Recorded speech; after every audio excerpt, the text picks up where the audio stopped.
everyone, welcome to our channel Code with Sunny, and in this video I am going to talk about the problem critical connections in a network. Index number is 1192 and the problem is of one of the hard problems of the lead code.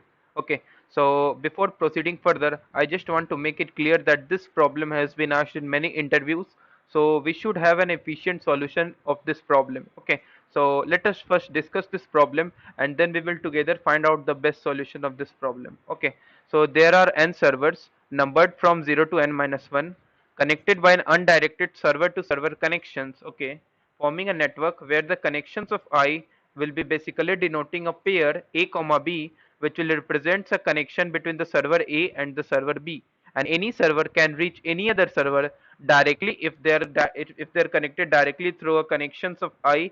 It will be mentioned in the connections of I, then it will be connected directly or indirectly through the network. Okay, a critical connection is a connection that if we remove that connection, that will make some server unable to reach some other server. Okay, so this is going to be really much important point that should be noted. Okay, now one thing that should also be noted, that any server can reach any other server directly or indirectly through the network. It means that the given datas are fixed such that the given graph is going to be connected. Okay, now I have introduced some term like graph. Okay, now why I have introduced some terms like graph, because you can see there will be n servers. You can consider this as n node, and for every n servers there will be like edges that is given to us, and edges is going to represent the connections, and which is basically connections of I is basically a pair a comma b, which is nothing but basically denoting that there is an edge between the server A and the server B, and any server can reach any other server directly or indirectly, which means that the graph is always going to be connected. Okay, now a critical connection is defined as that server, that is that edge. If we try to remove that edge, then after removing that edge we can easily go from one server to the another server, and this is not going to be possible. I think a critical connection is a connection that if we remove will make some server unable to reach some other server. That is, on removing this edge, it will make unable to any of the servers, not reaching to any other servers. So I will just clear this entire scenario if we are not going to yet understand that with the help of examples by taking some graphs. Okay, so for now let's move further. We have to return all critical connections in the network in any order. Okay, and n is going to be like 10 power 5, so we should think for a better solution rather than a brute force or something like that. Okay, so and there are no repeated connections. Okay, so let's move further to analyze this entire scenario with the help of some examples. Okay, so let's move further. Okay, so let us assume that I have taken this graph. You can see a connection is said to be a critical connection. If we remove some edge, it will make some server unable to reach some other servers. Okay, so let us try to just remove some of the edges. Okay, so if we remove the edge between 0 and 4, you can see this is now being removed. If I remove this edge, it is still connected. It means that number of strongly connected components that is present previously, that is before removing this edge, is going to be exactly equal to the number of strongly connected components even after reducing this edge. It means that this is not going to be critical connection. According to the definition of critical connection, it says that on after removing that edge, it will make some server unable to reach some other server. But if you notice this graph, you can easily see every server can be reached to any other server directly or indirectly. Okay, so I'm just putting back this edge between 0 and 4 again. Now you can see if we try to remove some other edges, let's just try to remove the edge between 2 and 4. Okay, if we try to remove the edge between 2 and 4, it means that the number of strongly connected components as compared to previous will be increased by 1. As you can see, there are two strongly connected components in this graph. Okay, but according to the definition of critical connection, you can also find the same thing, that is, even after removing a particular edge from this graph, the number, or you can see some server will become unable to be reached by some other server. That is, if you try to reach 0 from this 2, you cannot reach that because there are no connection directly or indirectly between these 0 and 2. Okay, since their number of connected components is going to increase. So more formally, I want to just make it clear that a connection is said to be critical if that connection is going to be the bridge of the graph. Okay, so let me introduce one another term, that is a connection that is going to be a critical connection if and only if that edge will make, on removing that edge, will make the number of strongly connected components of this graph increased by 1, or you can, it can increase by 1 or more. I think it is sufficient to say that increase by 1, or you can say more formally that edge would be like the bridge of this graph. Okay, so let us try to understand the whole scenario and find out the best solution of this problem in further details. Okay, so let's move further.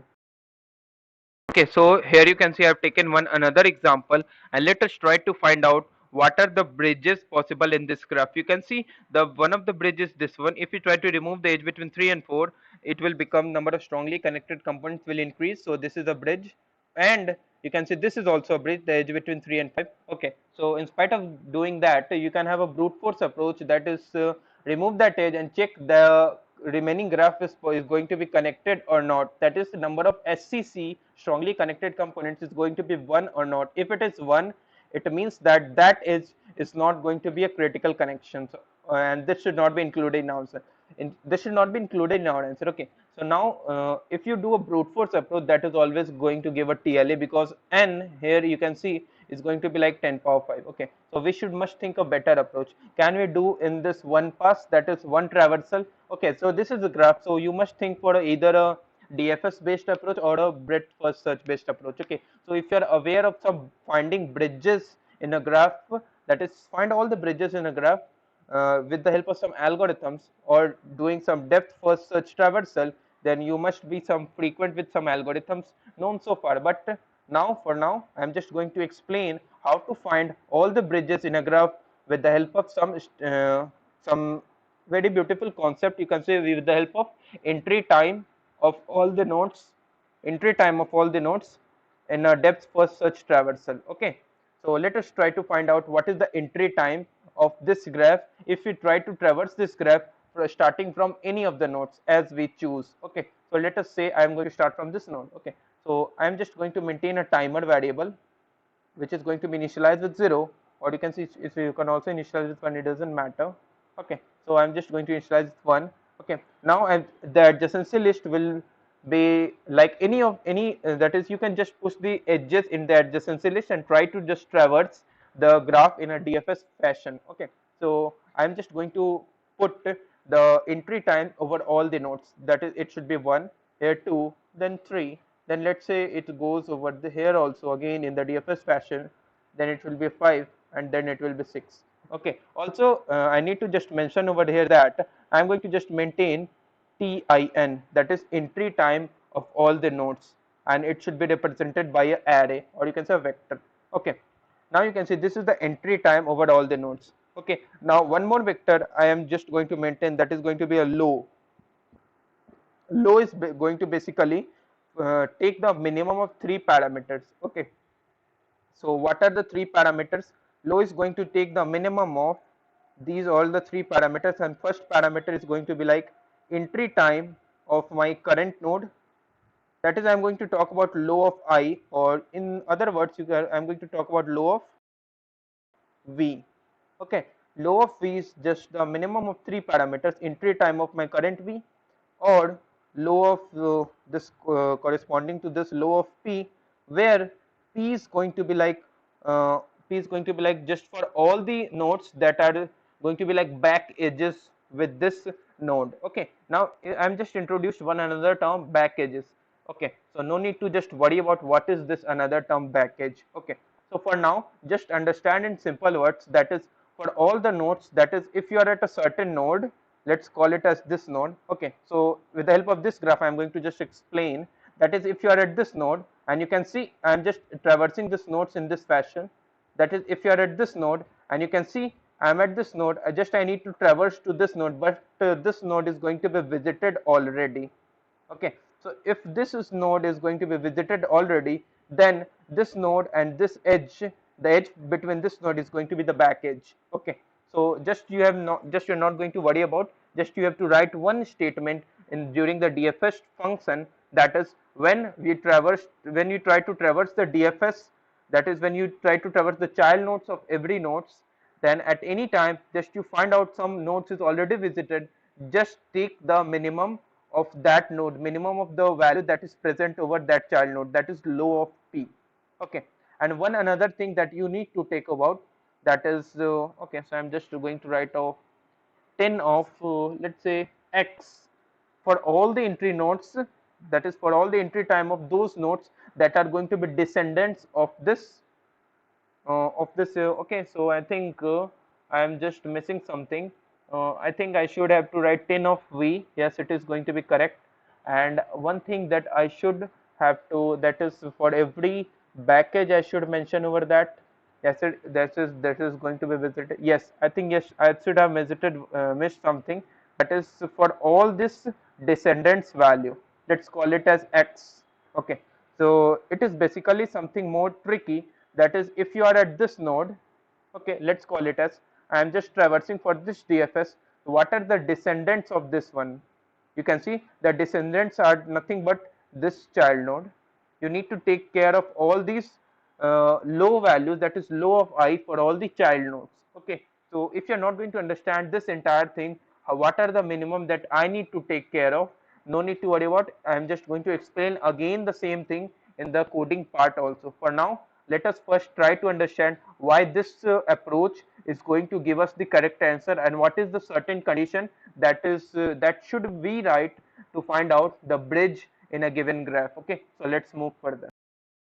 Okay, so let us first try to write down the condition for this bridge, that is at any step of the node, if you find the relation between my current node and the child node, the relation is that is between any edge, you are going to find that is entry time of my current node, that is 10 of v is going to be strictly less than this low of this u, where u is one of the child nodes, or you can say the relation between the adjacent nodes. You can also say 10 of v is going to be like less than low of u, then you can say this edge is going to be the back edge.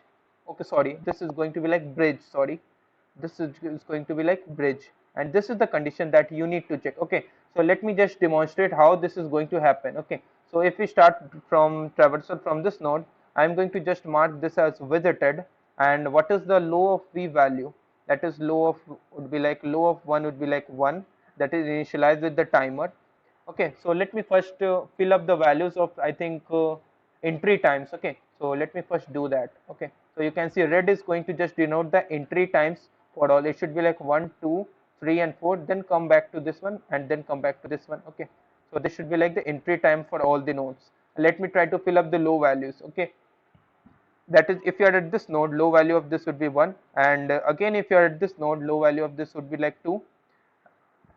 If you are at this node, low value would be like 3, and if you are at this node, low value of this would be like 4. Okay, now at any node you just need to check if there exists a backage, that is if some node is already visited, that is at this node you can easily see this node is already visited in the DFS traversal. It means that the edge from this 1 and 2, or the undirected edge, is going to be like back edge, and in the case of back edge I need to just take the minimum for the node also, that is low of 2 is going to be like, which is already initialized with the entry time, is going to be the min of my already found low of 2 value, and another value that is going to be the other side of this package, that is you can also see low of 1, or it should be like 10 of 1, that is the entry time of 1. If this is a package, I should take care of the entry times, that is if whenever we found a package, I need to take the minimum of that entry time on the other side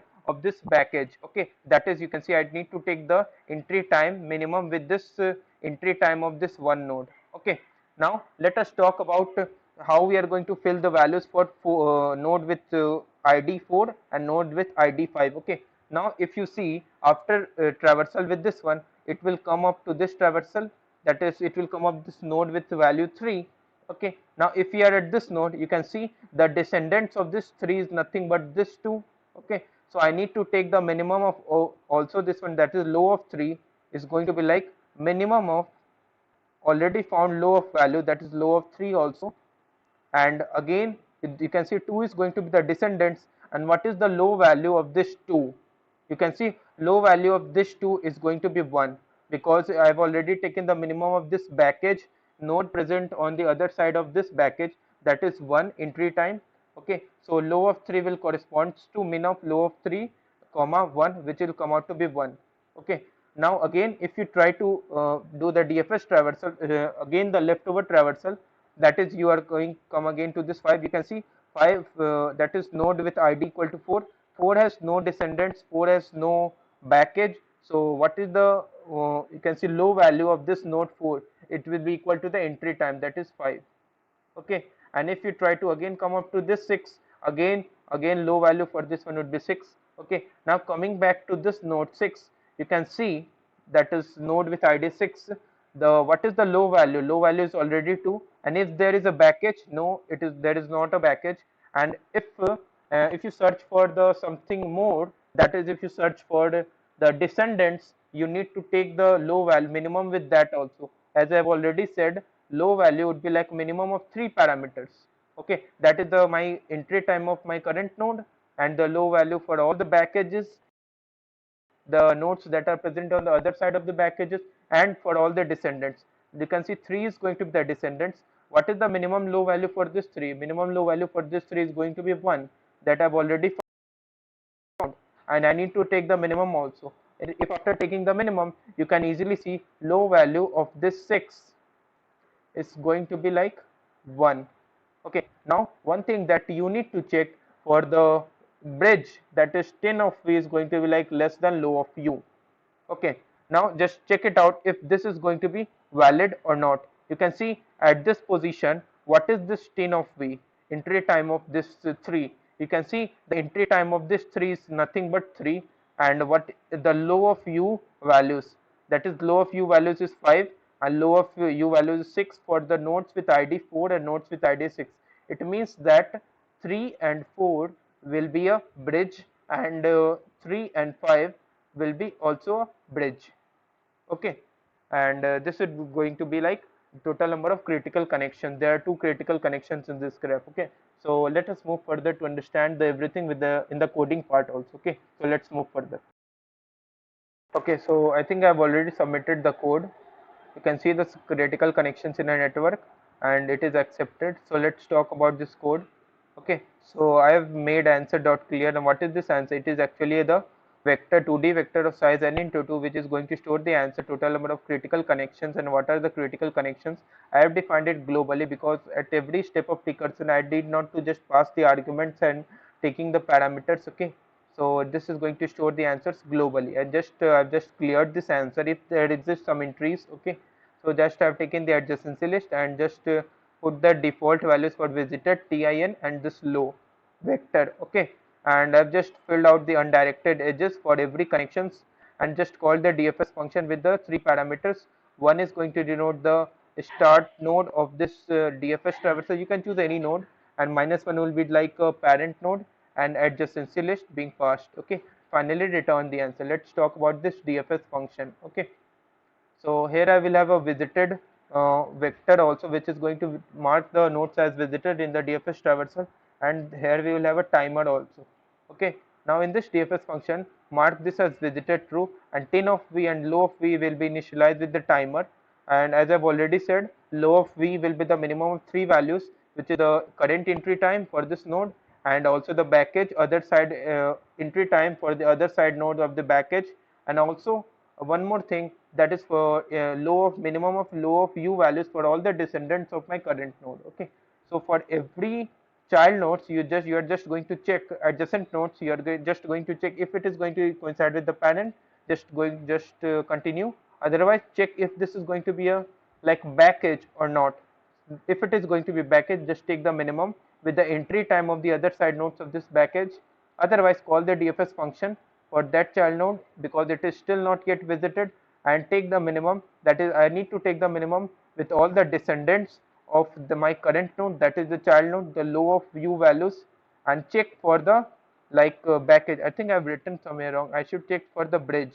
Okay, that is low of u is going to be like greater than the entry time of v, as I've already said. low of u should be like greater than, strictly greater than entry time of v, it is going to denote the bridge. Okay, so I just I have taken the answers in the vector. Okay, and just it is like calling the DFS function for every nodes. Okay, and there is still one connected component, so I need not to just call for the every connected components. Okay, so if you have any doubts, do let me know in the comment section of the video.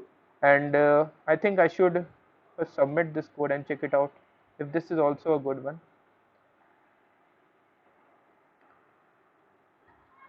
Okay, here it is going on. Yes, it is good. So if you have any doubts, do let me know in the comment section of the video, and I will ask the viewers to like this video, share this video, and do subscribe to our YouTube channel for latest updates. Thank you for watching this video.